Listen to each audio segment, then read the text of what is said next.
Hello and welcome to Old Ways Gardening and Prepping. My name is Teresa. I would like to welcome you into the living room for a little bit, and we're heading for the kitchen. Well, y'all, first day of November, and it's one of my favorite times of year. It is Native American Heritage Month, History Month, Crafting Month, cooking. I'm going to be paying homage to my ancestors and to many other different tribes throughout the month of November. Now, I am going to be trying to cook or make as many old heritage recipes as possibly can because I want this to be a log or a memory to continue the old ways, to keep them alive. A lot is going to be from Appalachian area, going to be from the north, from the west, from the southwest, maybe more. Well, it'll be a bunch from the southeast. So, with this being said, yes, November is Native American Heritage Month. Now, sorry, I celebrate every day. I give thanks for my ancestors, not just 1 month out of a year. It is a daily thing because without them and their struggles and what they went through to survive, I would not be here. Now, yeah, I know some's wondering, well, you don't look. Nope, I'm also Irish and Scottish. The Irish and Scottish knocked me out knocked me down on melanin in my skin, but inside here, I'm all Cherokee. So, with that being said, let's head to the kitchen and start this great month-long celebration of Native American heritage. And what better way to start in the kitchen? See y'all here in a bit. Okay, welcome into the kitchen. Now, I do have my oven preheated to 450 degrees because you're going to need a hot oven. And we will be cooking in cast iron. This is an extremely old recipe. This predates before flour started coming in from the settlers. So this recipe goes by many names.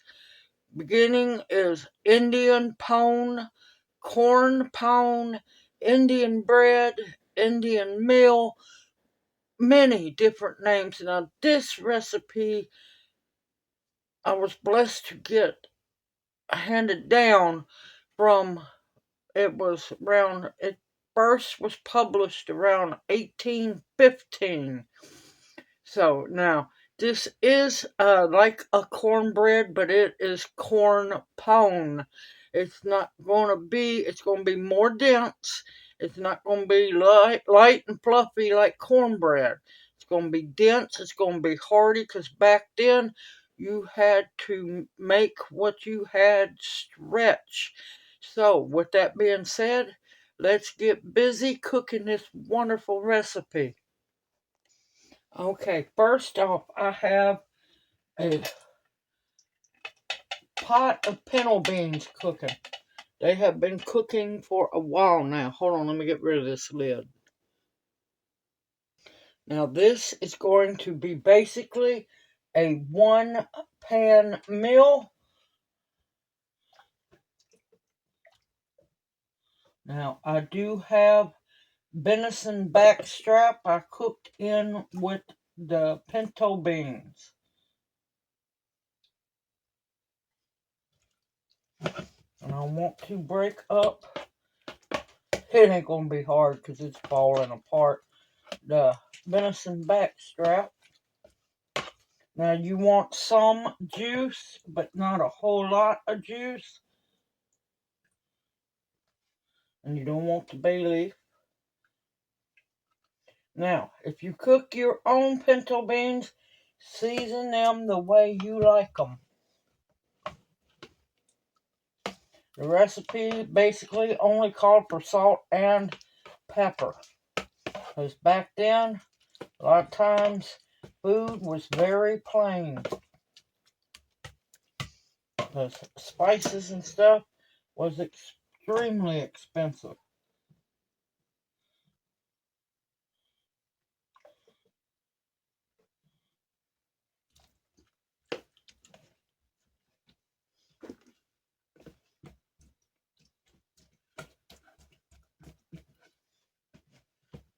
You know it's cooked good when it just falls apart using a little spatula. I like to pull it until it, I can get it spread all out in the pan. And I want a little more beans, more venison.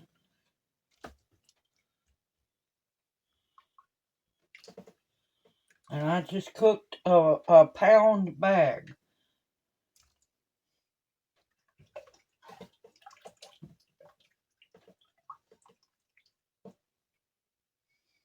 This recipe basically comes from the Appalachian Mountains area.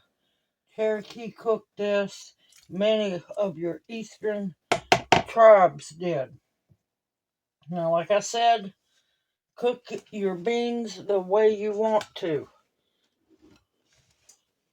Now, if you don't want to cook beans from scratch, you can use canned pinto beans or black beans. Both were traditional to use. Now, you're going to want a 9 to 10 inch cast iron skillet.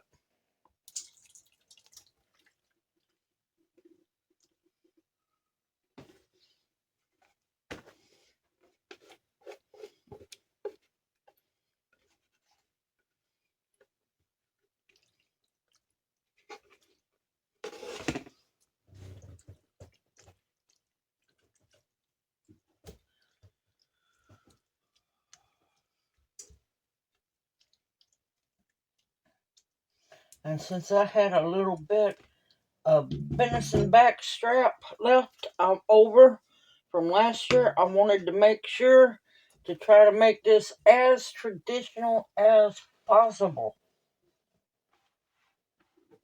Okay, now, back in the day, and you're going to hear, hold on, I got knocked down. I knew it was something I forgot. Be right back. Now, back in the day, they didn't do the light, fluffy cornbread because a lot of times, this recipe especially is made before flour was started to be used over here a whole lot. Now, in my bowl here, I have 2 cups of cornmeal. I like yellow cornmeal. If you like white, use white. I have 2 teaspoons of baking soda, 1 teaspoon of salt. No flour. No flour, y'all. Now, in this bowl, I am going to add 4 tablespoons of melted butter. Yes, around the 1800s, dairy started to be raised. And the Cherokee were well known for their cattle herds and their vegetable crops, because they had gotten milk cows from a lot of the settlers that started to come in. Now, we're going to want, and I know this is going to sound weird, you want 3 cups of buttermilk.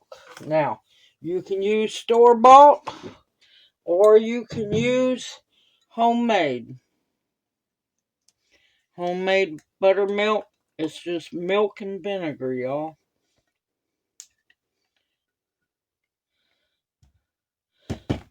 I usually do about a tablespoon of apple cider vinegar to a cup of whole milk. And no, I do not use light 2%. None of that. That's just watered down milk that they're making a killing off of you on.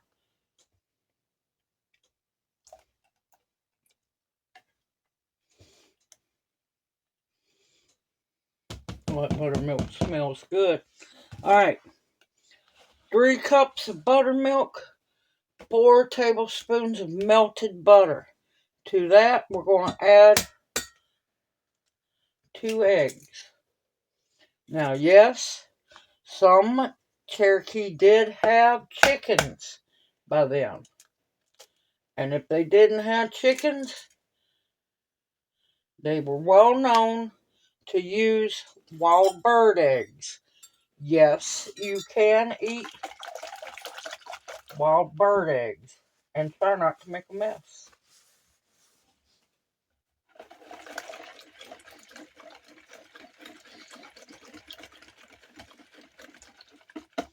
You want to make sure that your eggs, your buttermilk, and your butter is well incorporated. And also, back in the day, it was easier to store buttermilk than it was regular milk. Now, unless you had a spring house, then you could store it.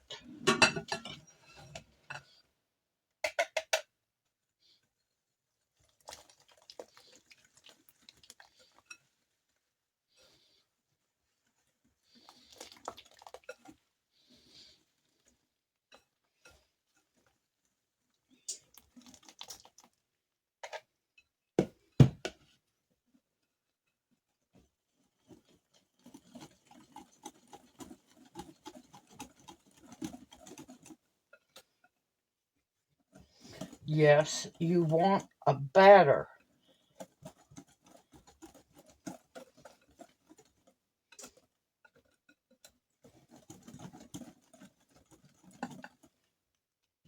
Like I said, this is nothing like you're used to.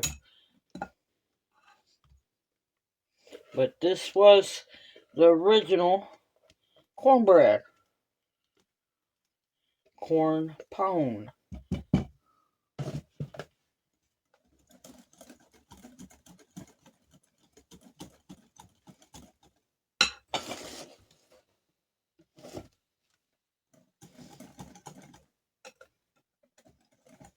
You just want to make sure you get it all mixed up very well.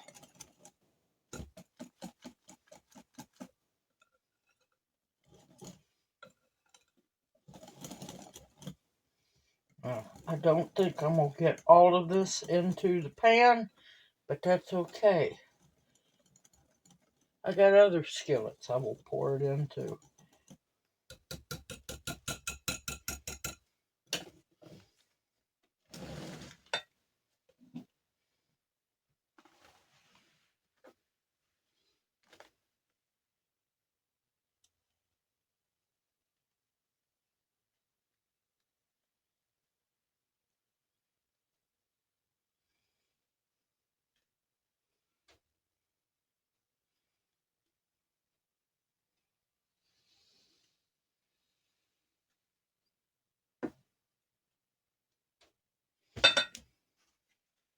I went a little heavy on the meat. Okay. And I'm going to tallow up another cast iron pan. Alright. This goes into the 450-degree oven for 20 to 25 minutes. Man, it's bright. Hold on. Okay, I'm going to have to eventually find a regular light bulb. All right, 450-degree oven for 20 to 25 minutes. Remember, it's going to be warm because you need your beans warm. So I will bring y'all back as soon as this is done. Alright, I forgot to mention, it needs to stay in the oven until it is the corn pone, the Indian pone bread is golden brown and not jiggly. Now, reason why for the extremely hot oven is back in the day this was cooked over open fire. So, yeah, it took great heat to cook the corn pone.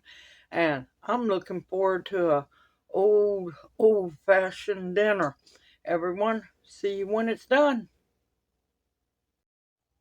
Okay, they are done and beautiful. Now, I let mine cook a little longer because I like it a little crispier. Now, don't worry, some of the dark spots is the venison that has come up to the top. This is just the leftover batter that I had.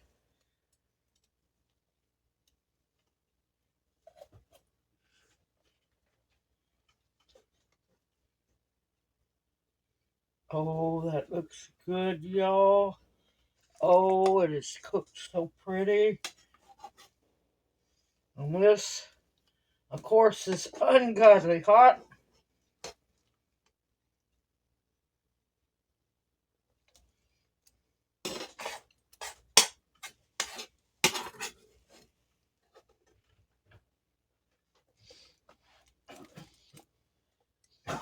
Okay, I'll get, and remember, pan is extremely hot. I'm going to go get Junior took care of, and I'll bring you right back. Okay, it's my turn now.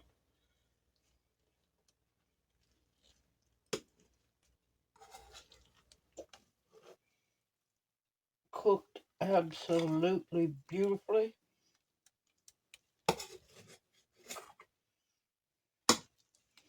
And I want some of the regular corn pone.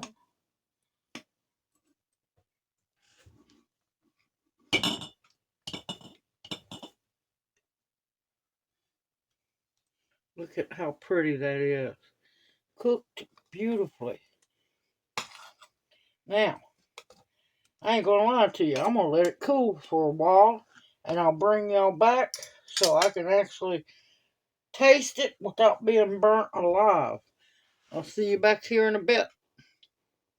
Alright, I think it has cooled down enough to not get burnt alive. But look at that. Absolutely beautiful. The corn pone on top. Venison. There's pinto beans in there too. So let's give it a try.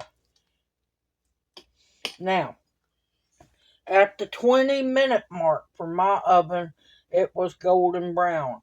I let it cook a little further because I like the kind of crusty top.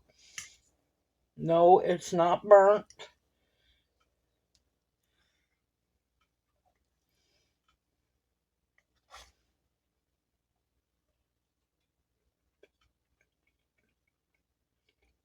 Oh, that is so good.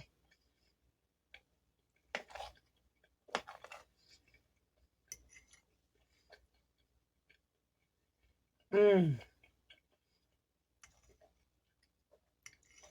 Oh, the venison and the beans are delicious. The corn pone is wonderful.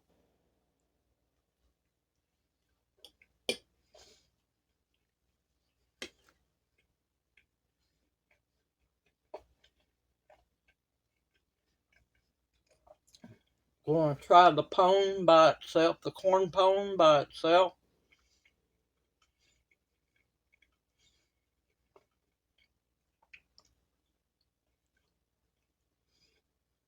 Oh, that is so good, y'all. Mmm.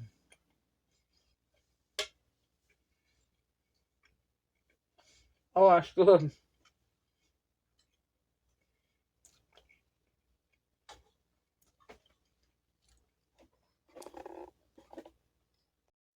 That is so good, y'all. And it makes my heart happy to bring back to life an over 200-year-old recipe. Now, of course, they probably used um, Dutch ovens to make it because, trade routes.